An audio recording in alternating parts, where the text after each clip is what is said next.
Hi guys, this is Starcraft, and oh boy, this is one of the happiest days of my life because we are witnessing the dinosaur returns. Look at how many freaking Korean beautiful girls are rooting for this old 35-year-old disgusting male pro gamer. So many girls in the audience, and they're all rooting for Stork. I think there's no way they're going to be rooting for JyJ, even though JyJ is younger. Look at all these bald white guys and effort among some others. I think that's effort, right? In the crowd, everybody is rooting for this guy, Sung Byung-gu, one of the Taekwondo Nissan brothers of the old days. And I'm gonna take this chance before we announce anything to show you some of the photos that I have of this beautiful old guy whose name is Stork.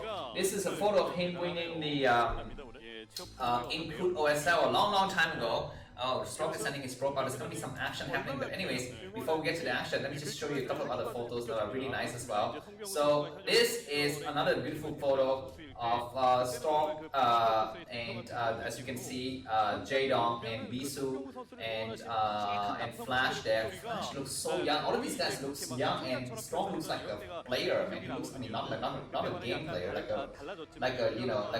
a bad male player, that kind of player.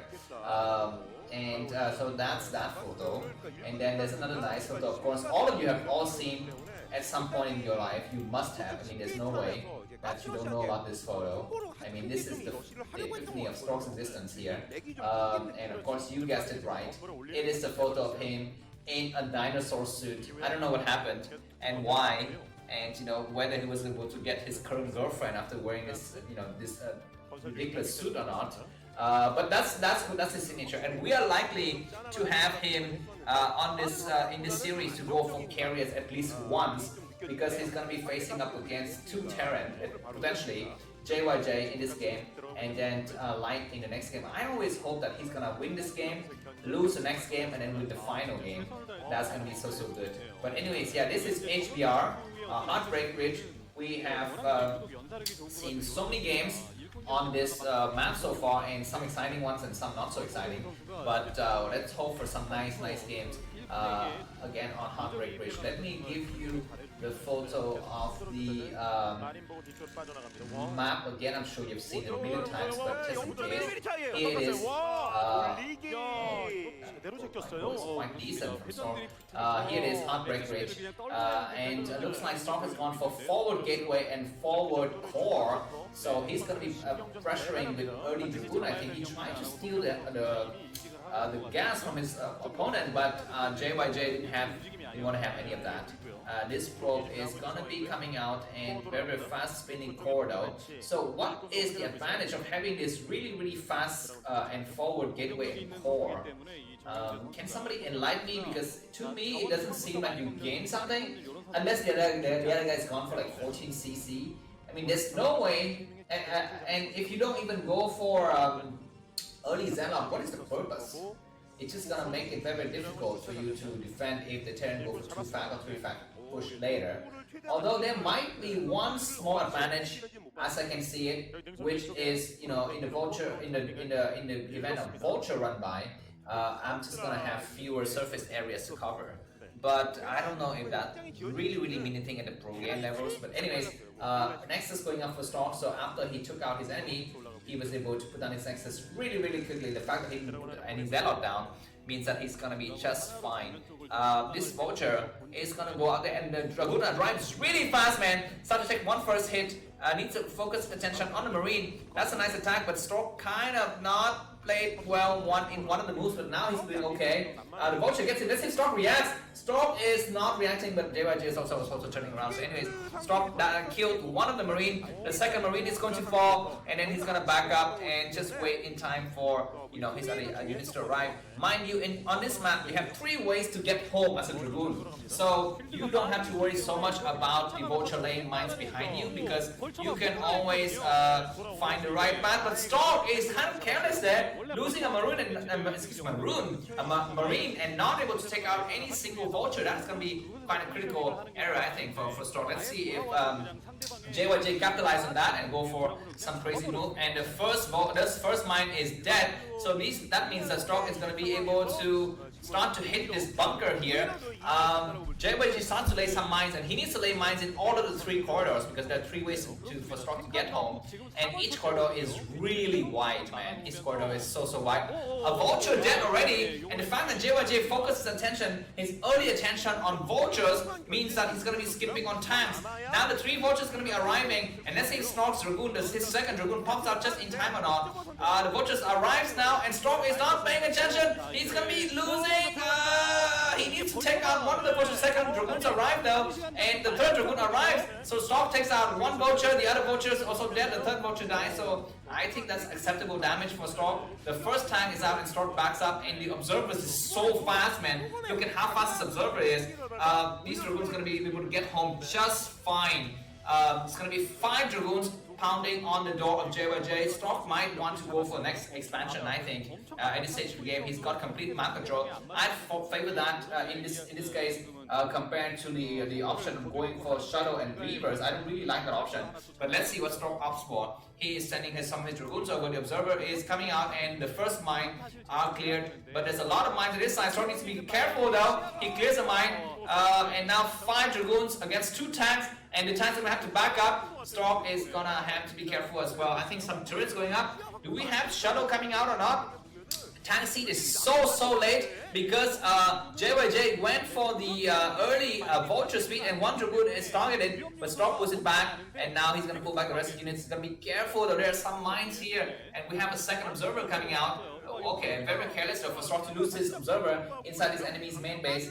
This observer, oh my god, Stork doesn't clear. Oh my god, carrier Stork! This is what he always does, and be careful though, Stork, you're gonna be losing some people to get these mines. But Stork is so lucky that he was able to go home unscathed here, so that's good for him. Let's see if these carriers are going to be, kind of a surprise to JyJ. There was an article in TR.net, I think yesterday or a few days ago, that asked what is the difference between arbiter build and carrier build, and some of the people on the forum said that carriers are only better if there's an element of surprise and Terran cannot catch you off guard. And here now there is a little bit of that element of surprise because we have no scan station pulled up for JyJ for the time being.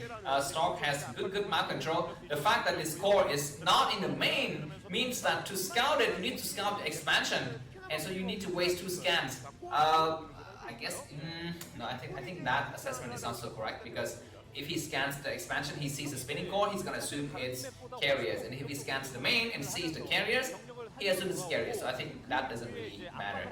But anyway, Stork is also ready to take his next base. He pulled back now. The one thing I'm worried for Stork though is that his observer are not clearing the mines.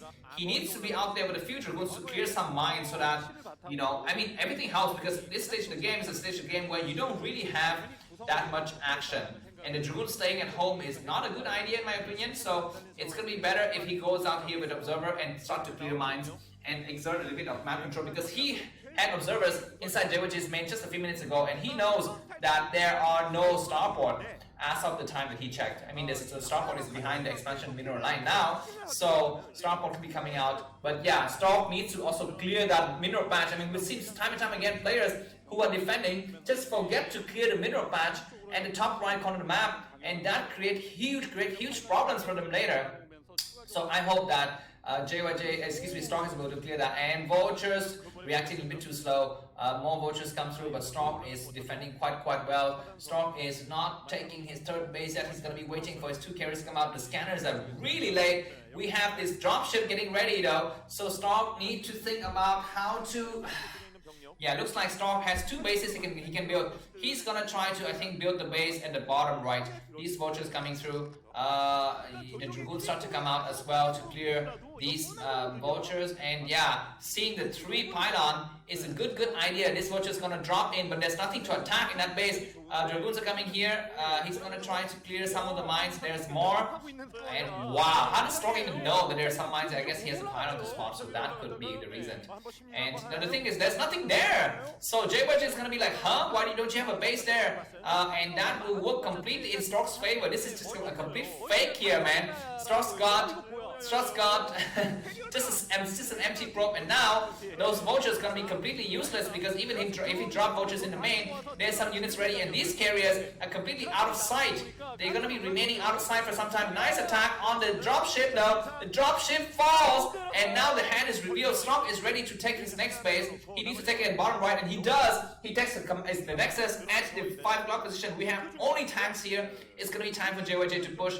JyJ, I guess, well, if he push now, his army is gonna get chipped away by the carriers, but he's gonna be able to build up, Goliaths later. Okay, a lot of vultures coming through, and Stork will need to start to build cannons because the threat of dropships is still very much real. The vulture in the top right is still here. Carriers start to come out to clear some of the vultures and some of the mines. You need to have an observer as well. He has a lot of, he's got a robot. I've not been anything for a long time, but we see very few observers on this map. These carriers are just wandering around, walking through mines, and letting the mines see every goddamn thing. He arrives down, he starts to attack one of the vultures. At least one of the SUV, and pulls back. Just a single carriers attacking the mines here. Dragoons start to come out to help, and now the critical moment for Stork to transfer probes to his new base. Is he going to transfer it correctly or not? We see some units being moved in the middle corridor. Those are just Dragoons, and now vultures getting transferred. Okay, that's good. I hope that those vultures get there safely and soundly, because these, not vultures, those probes get there safely and soundly, because these vultures are very fast.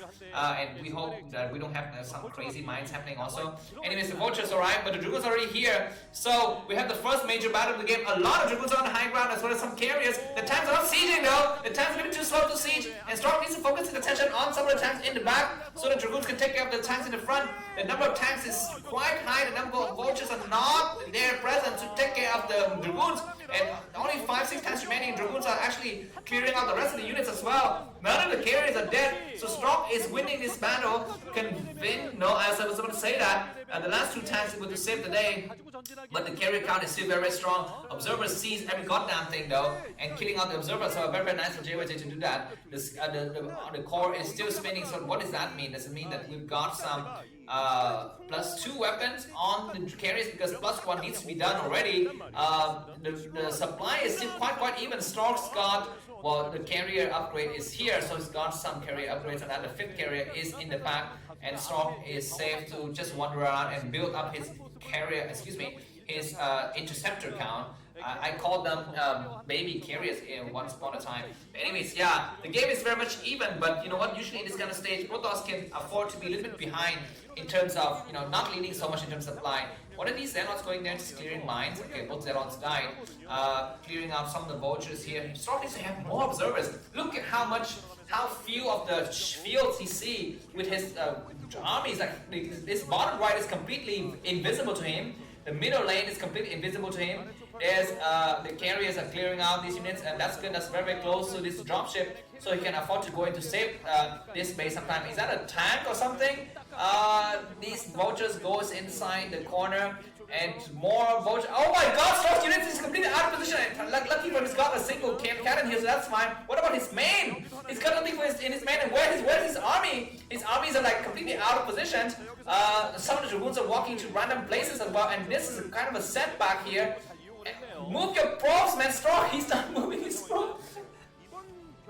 Okay, these other probes goes out and get on the high ground and do some more damage. Oh my God, Stork! Are you paying attention or not? He's losing so many probes. He's got a good lead, but look at JyJ's supply now. Just a single drop just would kill everything, and Stork is still not yet expanding. He's gonna try to take out one of the tanks now. He needs to be careful. He needs to be very careful. He takes out the tank and pulls back, so that's good. And now it's gonna be a moment for Stork to strike. He needs to get on this high ground, take out that tank somehow. The tank is behind like a gazillion Goliaths, but he needs to take it out, and now the tanks have a good siege position, but at least Stork is holding this area. Dragoon's gonna start to come out, and nice scan though. Dragoons have the high ground. Just one tank is in reach of these Dragoons. The rest of the tanks need to push a little bit forward, and now they push forward, but the number of Goliaths are thinning out, I think. Well, I guess not so much thinning out, just a lot. And there's that tank is taking out. Stork is not taking out one of the straight tanks, but he pulls back, and supply is dead even. Stork is a little bit sloppy in the mid game, but I think he's still doing okay. He needs to take another base at some point. Why the carrier interceptor count only 7? I think max number of carriers interceptors is 8, but for some reason one of the carriers has 7 for like long time. Yeah, but anyway, Stork's gonna try to change his angle of attack here. Some vultures trying to go out to the top right corner of the map. Yeah, I was gonna say Stork needs to have more observers. He needs to see more of the map. This bottom side is completely invisible, so it's gonna tell you, you know, I think we have 3 tanks or something moving towards the bottom right, and Stork is not in that area ready to intercept. He's gonna try to go inside the main. This is his signature move with his carriers, is to attack the main while the army takes care of the outside units. And he's doing just that. That's gonna force the Goliath to kind of go back and forth. The number of turrets are falling. We've got some tanks attacking the bottom right base though. He needs to pay attention to that. The carriers are here, but they're not targeting the, the Goliaths are not targeting the carrier. Tanks start to arrive and Stork, of course, because Stork doesn't have, what doesn't he have? He doesn't have Shadow, at least not yet. He's not able to really do anything, and these 3 tanks are able to take out a lot of units. And oh my god, is Stork going to lose this game or not? He needs to kind of take out as many units as possible. He's gonna try to do just that. But this one turret is focusing his attention on the carriers though. And Stork is losing so many probes. Oh my god. He's gonna be running out of interceptors as well if he doesn't have any mineral mining on that base. Luckily for him, Dragoon's gonna be coming in. The tanks are not sieging, now they're sieging. But Stork arrived way too late. Now these tanks are going to be way behind enemy line. It's impossible for Stork to win there. He needs to transfer probes, but his top right base is covered with, I think, with either mines or vultures, covered with a lot of stuff there. So how can Stork? And you know what? Stork's probes are getting stuck though. Look at the freaking 3 o'clock. His probes are kind of transferring back and forth because that mineral patch is not yet opened. The current commentator is not pointing it out. Take a look at the bottom, at the top right corner of the map. There's a blue line moving back and forth. Those are probes getting stuck. Stork doesn't know, and the current commentators don't know either. We need to see that area, but I guess we just prefer to see this area action. That's fine. The Dragoon's coming out. Stork needs to keep moving. Don't attack the tank. Just keep moving. Don't. Yeah, he arrives now. And okay. Okay, at least these Dragoons gonna getting out, and carriers are here to execute the rest of the SCV attack, man! Stork not attacking! What is he doing? He's under attack now. That single tank is dead, and the SCVs are getting pulled back. And Stork, is he gonna come ahead? He's got about 30 supply more than his opponent. We have a sudden dropship just walking on, and Stork's probes is still wandering aimlessly in the dark once again. And Stork's base though, at the bottom right is still open. I don't know how that works, but anyways, JyJ loses his command center. JyJ is gonna be down to 0 mining. I think in about 2 minutes or so. His main base. Why? Oh, this game is so freaking clumsy from both of these players. Stork needs to pull the rest of his probe back, and JyJ is also not paying attention. Dragoons have the high ground advantage. Attack! What are you doing? He said, okay, I'm gonna save my forces for another day, so that's good. The command center was taken at the top left, so Stork needs to think about that at some point. He's gonna try to come out. He's got a nice observer placement though. Take down one of the forward tank. He's gonna take out. There's only 3 tanks remaining. 1 tank down, 2 tank down, and now just 1 tank remaining. And now these Dragoons have the high ground advantage. Stork comes in from all sides. It probably doesn't matter anymore because it's only a single tank. So these Dragoons on high ground could easily take care of the Goliaths, and that's gonna be the end. Stork pushes forward. There are more units from behind, but Stork's got a high ground advantage. 2 tanks though. Stork needs to either take care of those tanks or do something. He's gonna pull back focus attention on one of the carriers, but not able to take it out. Look at how many counts, how many kills these carriers. Each carriers have like 13 or 15 kills. It's ridiculous. And Stork is unable to penetrate, but he's doing fine. Maybe, I don't know. But he doesn't have mining. Like in some of the bases, it's completely mindless. But okay, Stork's resumed mining at the top, at the bottom right. I don't know how he was able to take care of those 3 tanks in the corner, but he was able to take care of the 3 tanks in the corner. So he's doing fine economically, but he needs to discover his enemy's base at the top left corner. Because yeah, anyways, JyJ GG. So that is very well done from Stork. Thanks for watching, and let's see Stork and Light in the next game. See you soon. Bye bye.